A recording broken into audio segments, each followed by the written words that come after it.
लग्न, त्याचं लव, तिचं अरेंज, भाग 1. कॉलेजचे रंगबिरंगी दिवस सर्वांनीच अनुभवले असतीलच. कॉलेज लाईफचं खरं सौंदर्य म्हणजे पहिलं प्रेम. पहिल्यांदा तिच्या नजरेला नजर भेटते आणि त्यानंतर त्याचे वाढलेले हार्टबीट्स. कधी लायब्ररीत तर कधी कॅन्टीनमध्ये तिच्याशी बोलायला मिळावं म्हणून बहाणे शोधणे. आपल्या कथेची नायिका कॉलेज स्टुडंट आहे, पण नायक मात्र कॉलेज पास आउट आहे. पण त्यांची भेट मात्र कॉलेजमध्येच होते. कसं ते कळेलच पुढे. तालुक्याच्या गावातील कॉलेजमधील एक कट्टा. एक मुलगी सारखी रडत होती आणि तिची मैत्रीण तिला समजावत होती. अगं, आपण सोबतच राहणार आहोत, फक्त एक लेक्चरला तेवढं मी दुसऱ्या क्लासमध्ये जात जाईल, ती म्हणाली. नाही, मला माहिती आहे, माझं 11th-12th मध्ये मॅथ नव्हतं म्हणून आपण सोबत ऍडमिशन नाही घेऊ शकत, पिंकी रडत म्हणाली. अगं माझी आई, एक जरा रडणं थांबव आधी. सासू जिवंत आहे तुझी अजून, बस कर, केव्हाच रडणं सुरू आहे, ती वैतागून म्हणाली. हो, तुला तर काही फरक नाही पडत, माहिती मला. असंही मी नसली तर चांगलंच आहे तुला, पिंकी. हो, मग डोकं दुखणं तरी बंद होईल माझं तू नसली तर. एक तर सारखी बडबड, ओरडणं, नाहीतर हे असं रडणं. बंद कर बाई, ती वैतागून म्हणाली. ही ती आहे आपल्या कथेची नायिका. नाव सायली, पण लाडाने सर्व सायू बोलतात. दिसायला अतिशय छान, स्वभाव पण सालस. एका सुखवस्तू शेतकरी एकत्र कुटुंबातील एकुलती एक मुलगी. तसं पिंकीने रडणं थोडं कमी केलं, पण तोच तिचा मोबाईल रिंग झाला. हॅलो. हा काका, बोला ना, पिंकी थोडं हसून म्हणाली.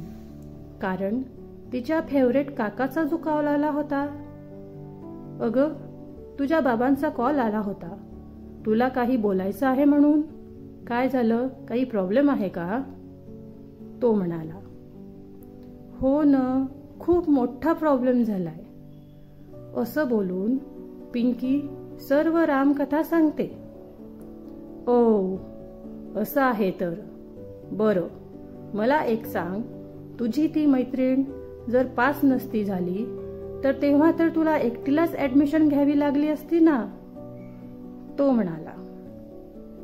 काही काय काका, असं होणारच नव्हतं ना. मी नापास झाले असते एक वेळ, पण ती कधीच नाही. तिचं सर्व ठरलेलं आहे, आयुष्यात काय काय आणि कसं करायचंय ते. त्यामुळे ती शिक्षणात नापास होऊन जास्त वेळ घालवणारच नाही. आणि असंही जरा जास्तच हुशार आहे ती, पिंकी हसत म्हणाली.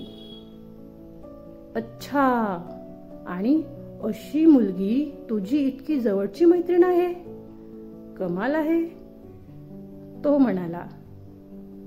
म्हणजे म्हणायचं काय आहे तुम्हाला, पिंकी. अगं, म्हणजे तिचे गोल्स ठरलेले आहेत आयुष्यात, काय करायचं त्याचे. पण तू का करते पोस्ट ग्रॅज्युएशन, तो आता वैतागून म्हणाला.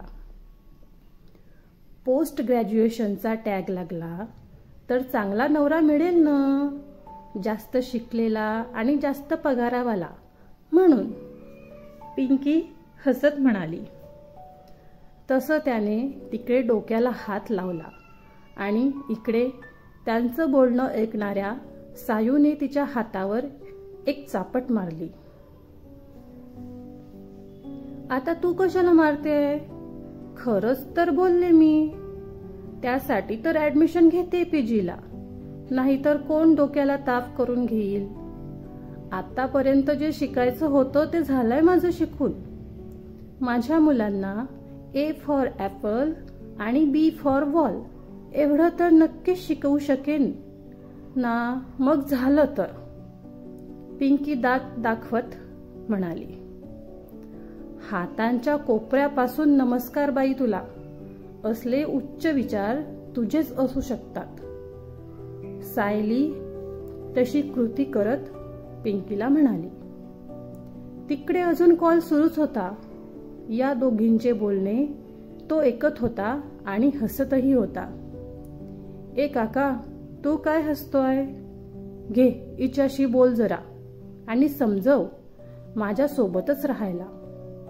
असं बोलून पिंकीने सरळ सायलीच्या हातात मोबाईल दिला.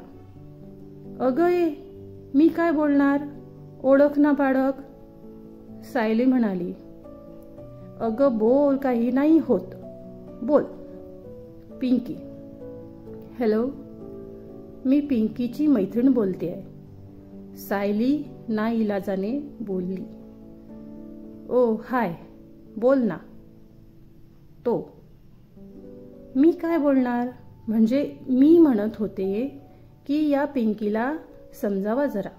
आमचे फक्त एक लेक्चर वेगळे असणार आहे, बाकी पूर्ण वेळ सोबतच असणार आहोत आम्ही.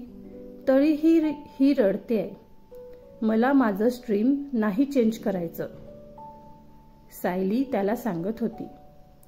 सायलीचा हळुवार गोड आवाज तो ऐकतच राहिला आणि सायलीच्या बोलण्यावर रिप्लाय द्यायला मात्र विसरला.